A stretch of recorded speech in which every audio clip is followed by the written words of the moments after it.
It's a great time to be alive in sports. It's a great time to be alive, period, because summer is here. Kyle's here. Furzy here. I'm here. And the Toronto Blue Jays, they are in New York. That we can confirm. Not going so great as the bats have not come alive. We thought, Furzy, this would be the series that turned the Jays season around. That is not happening. I mean, Toolsy, David Bednar tried to do everything he could and then some to help light the Jays' bats on fire going into this series. But despite their best efforts, it has not gone well, to your point. At least we have a marquee pitching matchup on the bump tonight with Trey Savage going opposite Cam Schlittler, who is now the favorite to take home the Cy Young Award. And his closest competition, at least coming into last night, Dylan Cease, who struggled to keep the ball in the yard. Thankfully for Jays fans, though, despite the 21-27 record, they're 2 games out of a wild card spot in the American League, is becoming a glorified pillow fight outside of a couple of prominent franchises. Todd, I am, of course, wearing my Mike Francesa show pullover because I promised him if the Yankees beat the Jays in this series, I would do so. It took only 2 games for that to be the outcome. So here I am. Schneider has called this team out now, suggesting rather obviously that they could really use some more power type of hits, doubles, triples, and home runs when there are men on base. That comes from the coaching manual, duh.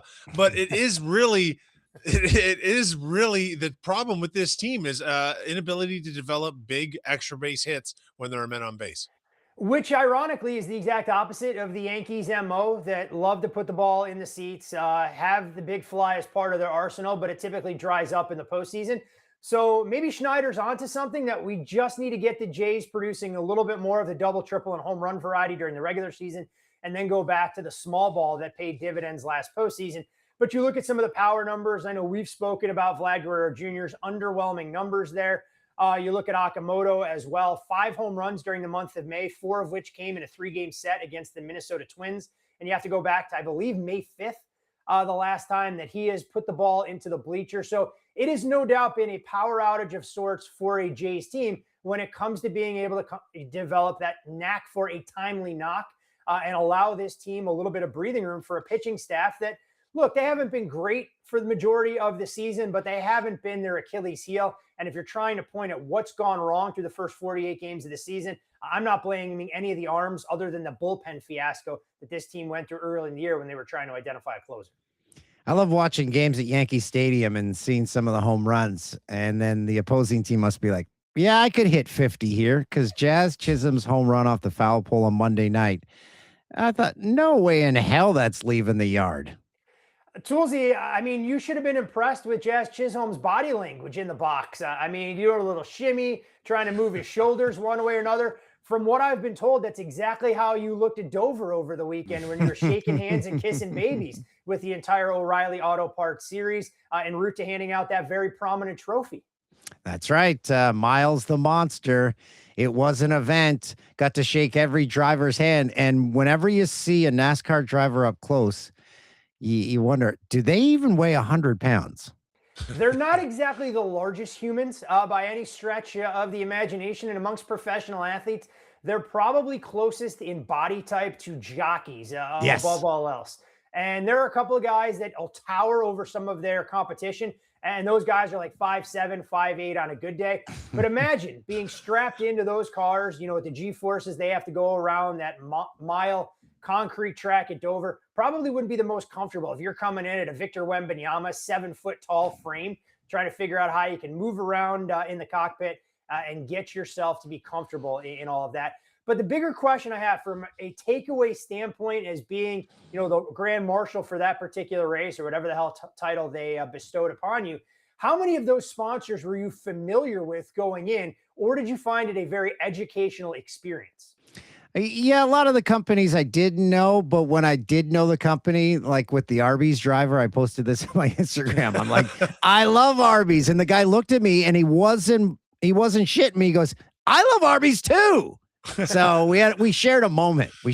And because I said something to each driver, so when the winner did come to the stage, I remember saying to him, today is your day. This is it. And he came up and I said, remember what I told you? He goes, you had confidence. I didn't. That's always good, Kyle. When you're coming to Dan O'Toole just moments before the race, and that's who you need as your motivational speaker to try and get you to the That's cross the right. finish line and get you the checkered flag. But I'm just glad it was an educational experience. I figure you are now proficient in 3 of the main large categories that are responsible for sponsoring NASCAR and a variety of its series: agricultural products, automotive products, and maybe most importantly, energy drinks. And of course, jockey for all your underwear needs, because hey, they do make a good basic boxer brief.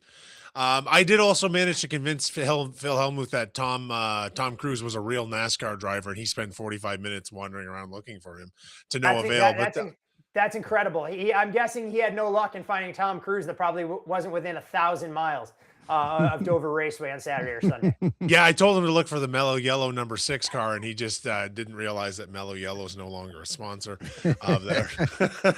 It was a good time. We had a great weekend. But back to the Blue Jays very briefly. What are the chances that their young arm can stop this slide? And because another series loss to a top AL East, even this early in the season, could be disastrous for this team at this point. You want to salvage something from this series against a divisional rival. I mean, other than the Rays, who have, a 2.5, 3 game lead over the Yankees right now. Thankfully for the Blue Jays, nobody is truly running away with anything in the American League, but it's stacking building blocks. I mean, as we get closer to flipping the calendar from May into June, you want to see a little bit of momentum. And I'm not saying rattle off a 12 to 13 game winning streak, which of course would be nice, but it's stacking series win after series win. And unfortunately, the Jays have found that very difficult to come by. So what better way than if they can go out there and beat the Cy Young frontrunner right now, build a little bit of that confidence and momentum for Trey Savage. And the price, Kyle, not exactly outlandish. If you're going to make a case for the Jays, hovering right around plus that $1.45, plus a $1.50 threshold at Bet Rivers. So, hey, look, there are all sorts of opportunities out there. And to try and build some of the momentum, it starts with one win. Maybe it comes tonight. And the Jays can leave New York with a semblance of confidence. That, or we'll bring in Dan into the locker room to try and make sure that he can provide some of that motivation. That's right. Off at NASCAR tracks. I can do that. One second, Todd, I can't even begin to express to you how disappointed I am that you just missed the opportunity to say the Jays needed to salvage something in this series, but we can carry on. I would have had to pull a Costanza and see myself out. I know we have a lot of other topics that you guys want to get to right now. It's true. So I would have gone out on a high note. I'm out. And then the two of you could have handled the rest of the show for today. I have news with 4 teams remaining in the NHL, and this is news for Leafs fans. So it is guaranteed that they will see either the Montreal Canadiens hoist the Stanley Cup, that they will either see Nick Waugh hoist the Stanley Cup, Mitch Marner, or Freddie Anderson. One of those things is going to happen. Let's be honest here, Dan. Let's be honest here. If Nick Waugh was walking anywhere in the GTA, we played a Family Feud style. Hey, he's a former Leaf. 100 people. What? 3 people would recognize Nick Waugh? Maybe 2.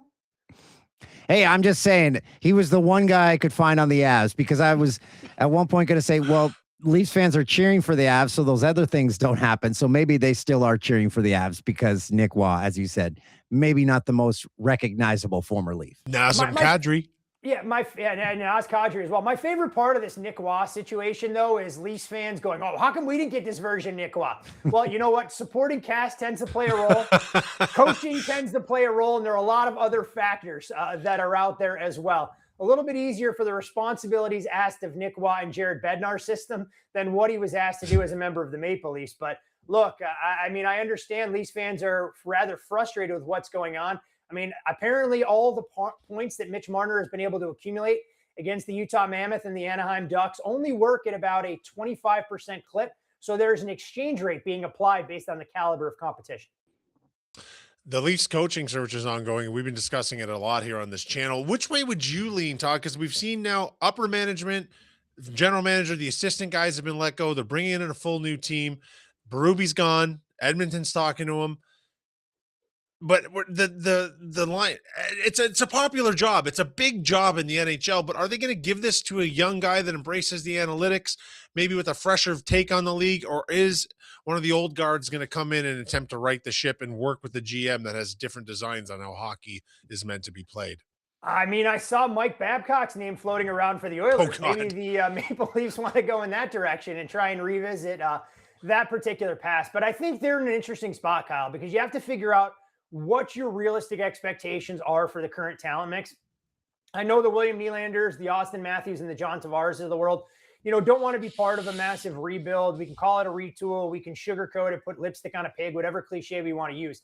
But this roster, in my estimation, isn't close to competing in the Atlantic Division. When you look at the trajectory of the other teams that they would have to jump over, and that just includes maybe three with the Montreal Canadiens, the Tampa Bay Lightning, the Florida Panthers, before we get to Buffalo there. So I think the Leafs need to take a longer approach to it. So maybe you do want to bring in somebody that's a little less proven, that has a track record of working with some younger players. I know John Gruden's name has been thrown around a little bit. I'm sure Leafs fans would love to be able to go into Denver and convince David Carl that this is the job he's been waiting for, to bring him away from the Denver Pioneers. But look, if I have a perfect situation where the recruits essentially come to me, is the Leafs rebuild in Toronto necessarily where I want to go? So I think there's going to be some names, the traditional names that get thrown around, but I really believe the Leafs need to go a little bit off the beaten path. And the fact that they're even considering a guy like Bruce Cassidy, that I think is more of a finisher than someone that's going to be involved in a rebuild, leaves me scratching my head just a little bit, to say the least.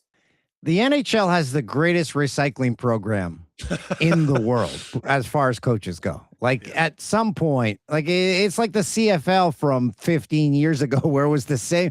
If a coach lost his job in Toronto, he's getting hired in BC or Saskatchewan. Like there was no new blood for so many years.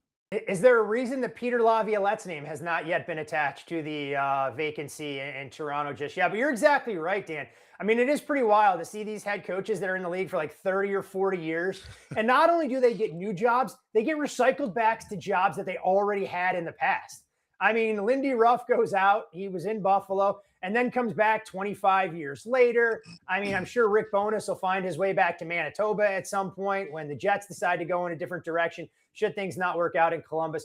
But it is a pretty fascinating phenomenon in terms of how many jobs these head coaches get. But it may also explain why NHL coaches have some of the shortest tenure of any pro coach these days, outside of European soccer, where it's not uncommon for some of the top clubs to go through 3 or 4 managers inside the span of about a 38-match schedule. Okay, Todd. So speaking of former Toronto Maple Leafs, game 1 of the Western Conference is in fact tonight. And all eyes are on the Kadri-Mitch Marner matchup, of course, in Leafland. And Nick Waugh, he can jump in there too. Now, had you asked me about this series or even said this would be the conference final, I don't know, say 6 weeks ago, I'd have called you an insane person. But Torts came into Vegas, righted the ship, and they're playing well. And I think it's reasonable to expect they'll give Colorado a decent series here. But what can we expect in game 1 tonight? I think this is a Vegas team playing with a ton of confidence right now and a little bit of house money, to use the cliche gambling term, out here in the desert. I mean, you mentioned Torts creating a renewed sense of confidence for a group that looked like it was destined to miss the playoffs, given how the body language wasn't great, the comments that came out of the room with Bruce Cassidy there, and suddenly they look like a revitalized and a revamped bunch that still has quite a bit of playoff pedigree and a core that was part of the Stanley Cup run a few seasons ago. And for me, Kyle, when I look to try and handicap this series and identify which team has an edge, I mean, you can start in the back, and I think Carter Hart gets a slight nod over Scott Wedgwood, despite Wedgwood's season that he's had as a whole, given some of the inconsistency that the Avalanche showed in that series against the Minnesota Wild. We're not sure still Cale Makar's status. I mean, he didn't practice yesterday. I mean, Sam Malinsky had some very interesting comments about his availability. So I expect number 8 to be out there. But if he's not, that creates a gaping hole for Colorado, not just at 5-on-5, but on the power play as well. And for the forward group, I'd have to be a fool if I didn't give Colorado a massive nod. But the luxury that Vegas has that the Minnesota Wild didn't, and the Los Angeles Kings before them, I mean, Jack Eichel is going to be a thorn in the side of number 29 all series long. And while you probably gravitate towards Colorado's depth at the center position, Vegas isn't a slouch in that department, with Eichel on the top unit, William Karlsson on the second unit. Thomas Hertl, I think, can be a little bit of a liability, given the fact that I think the 3 of us might skate faster than him at this advanced stage in his career. And then we'll see what Nick Dowd can do on that fourth line. But Vegas, in my opinion, going to hang around, going to give themselves more than a puncher's chance. I think the series goes 6-7 games. And if I'm looking purely at price, I think Vegas goes into Denver and gets a split. So I'd have no problems backing the Golden Knights at plus $1.65 tonight. and being willing to come back on them in game 2 unless something really changed. Unfortunately for Vegas, I don't expect Mark Stone to contribute at all in this series. I know you're not going to get any level of transparency out of that camp, but when you look at the nature of the injury, I mean, Mark Stone basically looked like he popped a groin. And then when you get the stick slam on the stick rack, doesn't tell me, yep, this is a 2-game injury. This tells me that Mark Stone is going to be a long time before he's able to return to the ice and contribute in a meaningful manner. Is this the series? Is this the point in time where Nate McKinnon becomes a man possessed? Because I've talked to guys who have played on teams with him, and they said, in a good way, he is not a fun teammate because you're sitting there in practice, you're in games, you're like, do you ever just take maybe I'm going to take this shift off. Nate McKinnon knows he's not going to get these opportunities every single year. So is Nate McKinnon going to be the MVP Nate McKinnon? I mean, he did crack a smile after that 3-goal comeback in dispatching the Minnesota Wild, which was a little bit out of character for just the reasons that you outlined, Dan. So I think you're going to get Nathan McKinnon at his absolute best. I mean, he is a force. And when you look at what he contributes, not just at the offensive end, the defensive end, the intensity, I mean, this is a man on a mission. And all the Avalanche players have kind of said that their loss last year in Game 7 against the Dallas Stars has kind of provided that motivation for them to make a run this postseason, trying to do what we haven't seen in over a decade, win the President's Trophy, and then go on to win the Stanley Cup. I think that curse is officially out the window. And you'd have to imagine that Jared Bednar is going to feel extremely comfortable putting, 20 to 25 minutes a night on Nate McKinnon's plate, and something that he will openly embrace. There's a reason that McKinnon right now is a heavy favorite to win the Conn Smythe Trophy. I think at last check at Bet Rivers, we were looking at a price tag right around 3-2, or maybe upwards of plus 160, plus 165. So 29 will be the player to watch. And I think it makes for a very interesting challenge with Jack Eichel that'll have to sacrifice a little bit of offense, knowing that his defensive responsibilities will be of the utmost importance, especially on the road where the Knights don't have the luxury of last change.